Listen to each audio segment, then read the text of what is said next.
I hope everyone can understand. I don't see a lot of headphones out there, so we're making that assumption. I appreciate you having me here. It's been very interesting. Mario tells me I qualify for 2 of the lies about architects, all in black and very serious. Right?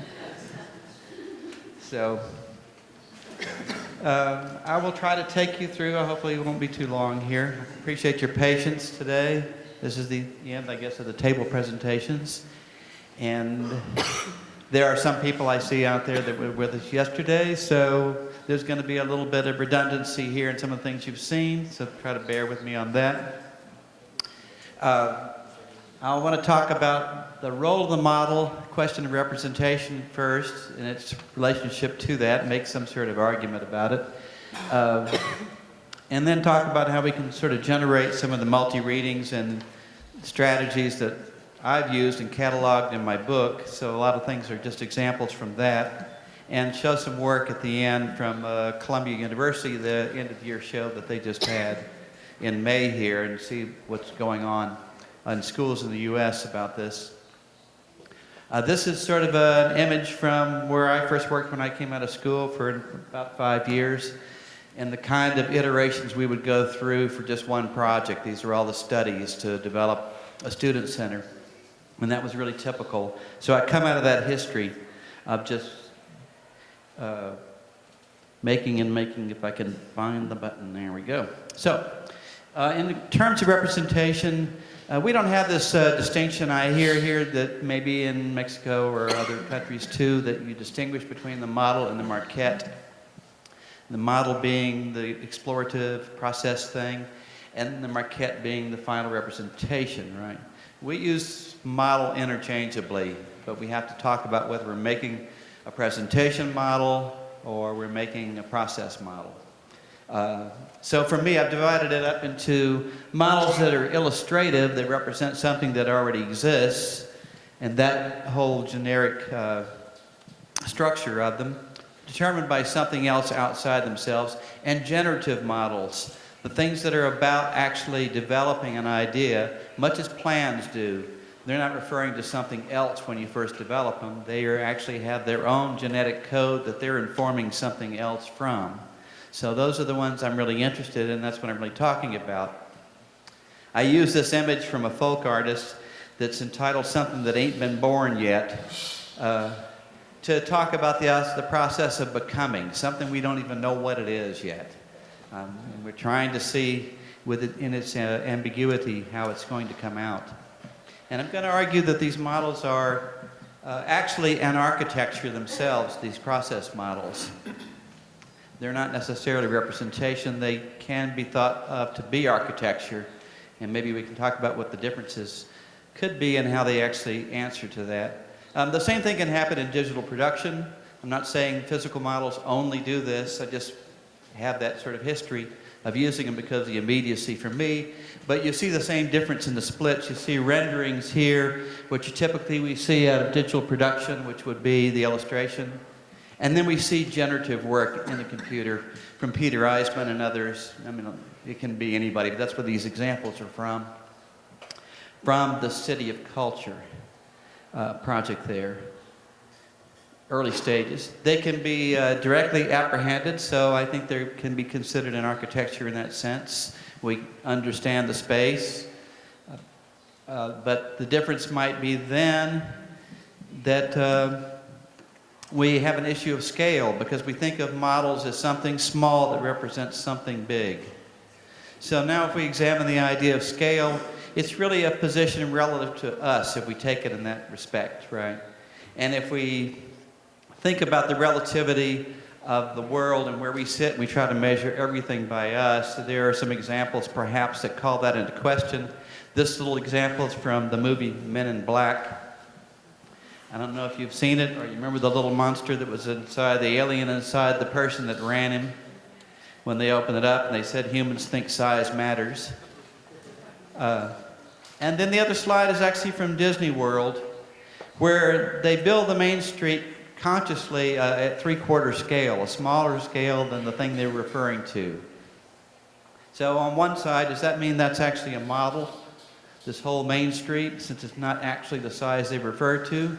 Or does it call in question on purpose the kind of dream state that can throw us into this relativity idea about where do we sit in the scale of things? Okay, so enough about that. So how does it generate? And I'm going to now focus on generative models, on the models used as design tools, which my work really is more about. What are the processes? What are the methods? What can the model do? For me, it's a mixer. It's a place of interpretation, and interpretation is a big part of it. It's a bridge to the imagination. It can actually be a concrete site for us to hold ideas on that we can't keep the complexity of in our head spatially. I think, architecture is a spatial art, and the models are a perfect analog for that. There are problems, I think, when you begin to talk about it in this way, it begins to read as if it's a formal exercise only, but of course we're talking about all the other concerns that inform these things, but this is kind of focusing on that aspect right now. So in the act of interpretation, which I look at a lot, it deals with simultaneity, with ambiguity, with multiple readings that are possible. We see that all the time in 2 dimensions, and we understand how that exists. These are some of the scaling drawings from Peter Eisenman. We get cubist paintings where there were attempts to make multiple perspectives at the same time. The Chamberworks drawings from Daniel Libeskind. But how can that exist in a concrete state of 3 dimensions? It's easy to understand how we move in and out of 2 dimensions and take it to be one thing or another. But this is an early interpretation from one of my students from a model, from a painting to make space out of. And I think that ambiguity still kind of exists in there. And there's other examples. This drawing from Lebbeus Woods, a 3D drawing. I guess he's sadly not with us anymore. And through the use of layers, which we can imply in drawing, but actually can still occur in actual dimensions. The labyrinth is somewhere in there too, the space of the labyrinth. The way that it wraps back on itself. If you've ever studied the Piranesi Carcel etchings, there's actually a very improbable space in there. Things connect to things that they can't connect to, and it moves around like that. So there's 2 categories I'll talk about. One is interpreting from marks and signs, i.e. drawings, and the other working directly from the model as the first move in the project. This is typical if we look at the history of working from drawings to get to 3-dimensional interpretations using site geometry. This is for Ohio State University for their architecture building. The site is right here in the center where all the lines cross, right in there. And these are all the influences that they draw in from around the campus to make a dense network of information right there on the site. That's the site right there, this first little image. And these are the first schematic interpretations of how that might actually generate some spatial reading of that. We can see another form of it from the project from 3XN for Liverpool Museum, is they mapped out the patterns of movement around the dock area there and converted those to spatial diagrams, which then they begin to flesh out into the actual building. And Archumi and others, but there's a dense layer of information that's interpreted, and in this case it's a sectional interpretation. I use it a lot, and we used it in the workshop the other day, this particular one, almost as a starting point, because I think it begins to reorient how you begin to think about the space rather than the normalized condition. So there's an intentional sort of rediscovery in what you're doing without having the crutch of the way you normally approach a project. These are some axonometric ones, the same idea. I don't have the drawings with them, but they're from plan information extruded upward. Other drawing strategies, this is from Coop Himmelblau, these what they called automatic drawing that they did together, the 2 partners, where they would ingest the program, know it well, and sort of forget it, close their eyes, and draw together very rapidly, and then interpret that drawing. This one was for the open house early on in their career. one of my students doing roughly the same thing, the sketch, the gesture, and then the first interpretation for a large urban project. I've also done this thing with the Piranesi space where students try to understand the nature of the labyrinth and then interpret that out. So another way of actually using the two-dimensional information to arrive at some interpretive space from that. Tiling patterns, something I don't do, but something is done in the U.S. quite a bit as a point of departure for interpretation. So then we move to things that are done primarily. There are no drawings. The first moves actually are spatial moves. And the thing is actually gestated in the very beginning. This is a model for a library for Max Gogg and Meryl Elam that I worked on. And primarily everything was conceived three-dimensionally, and the drawings came at the very end. In fact, we took this tower that's in the center right here and put it on the copy machine to begin to make our drawings, and just kept rolling it over to begin to find the points. And I had to measure all these models to find out what we'd really done to transfer it into working drawings. We're familiar with that process. I think most of us are starting out three-dimensionally initially with concept models. These are typical ones where they register and measure some condition, such as light or environmental forces on them. Another way of taking things directly into form would be the registration on assumed mass. In this case, sort of a subtractive project where we have an assumed rectangular cubic condition and it's pulled away from. The distortion of mass would be another way.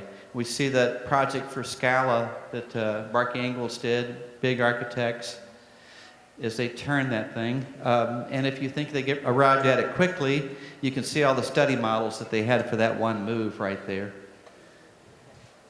So there is still a great level of rigor in the investigation.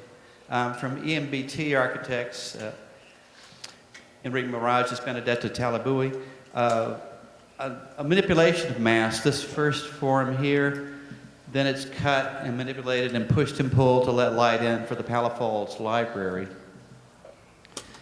Again, EMBT in Barceloneta for the Gas Natural building. They identify all of the forces in the area, assume this sort of mass, and what the effect may have on that mass as it registered each force on it. So there's a whole series of studies that was done for that building. This kind of spatial mixture, this exquisite corpse idea where things are built in stages without a dialogue directly with the other stage, and then however these two collide and negotiate produces a system at the joint. You can see at the first one here, these were like second-year projects at our school. They were arrived at digitally and then built out physically each stage at a time, and you can see a stage here, there, there, there. This one was the same, but you can see there's an attempt to try to relate those stages that were done sort of blindly as they went along. Material studies is another way where we get a perfect sort of fit between the study of the behavior of material and in the space that it begins to throw off from the investigation of that material. Folding, I think we all know, is a fairly well-known exercise in terms of manipulation and generation of space, in the way that that occurs through the behavior of the folded material. These machine apparatuses I've used several times where the certain program is given, an apparatus developed from it of what it has to do, and then things all flow from there as a derivation. So from the initial apparatus, there were drawings in between this that dissected everything, to an observation tower as a product of that investigation.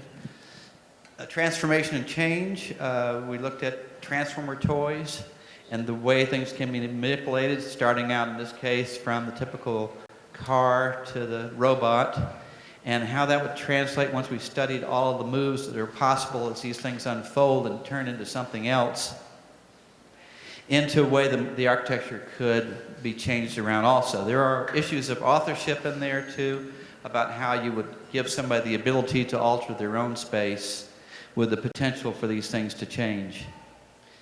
Program as a driver. Another way to start these things, in this case, this was a design build project for my studio. And this is one of the many, many study models that were made in the beginning. On the left, right here, the sort of driver for this was a play, The Man Who Was Thursday. And this is kind of what it resolved into. There's the built work over there. Another program-driven example from Skog and Elam Bray, or Max Skog and Merrill Elam, for a Carnegie Mellon project, where they begin to look at the program intensely about how you'd bring the maximum amount of light into every space in this multi-storied thing. And that's the first study model that comes out of that study. You can see how it begins to simplify itself here. It gets more rationalized as they finally get to the actual building there.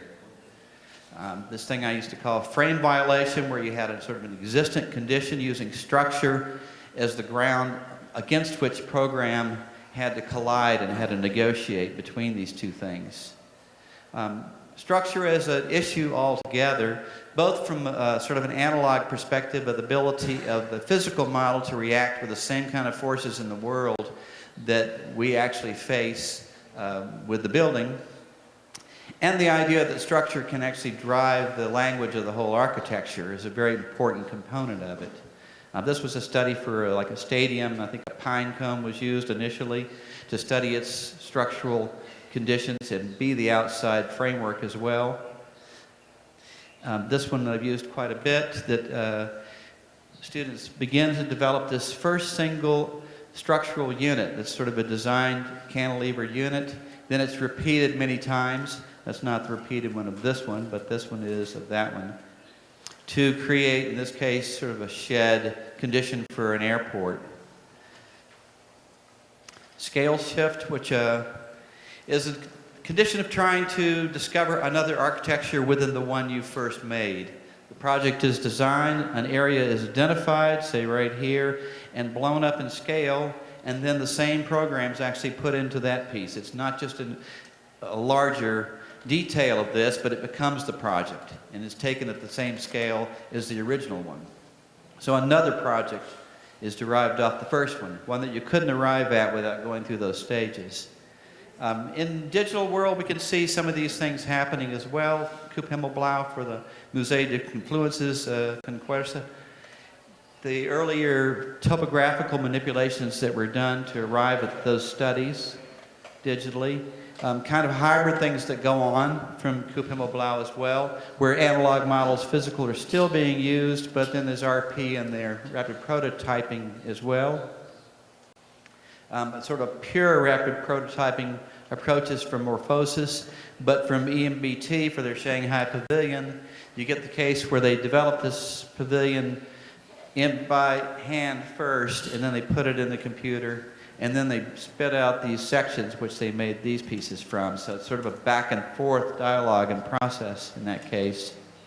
So finally, from Columbia University, these are just some of the models around the studio we were walking through, and it really spoke to me because I was there maybe 20 years ago, 89, 90, somewhere like that, when digital first became a big thing in the architecture school there, in the graduate school, and there were zero models. Everybody had just moved away from it, completely into digital.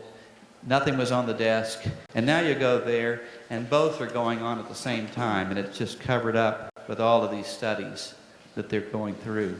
So we see that it's sort of coming back in a large way in the U.S. I don't know about any other place, but so I think that's really it. Okay, thank you.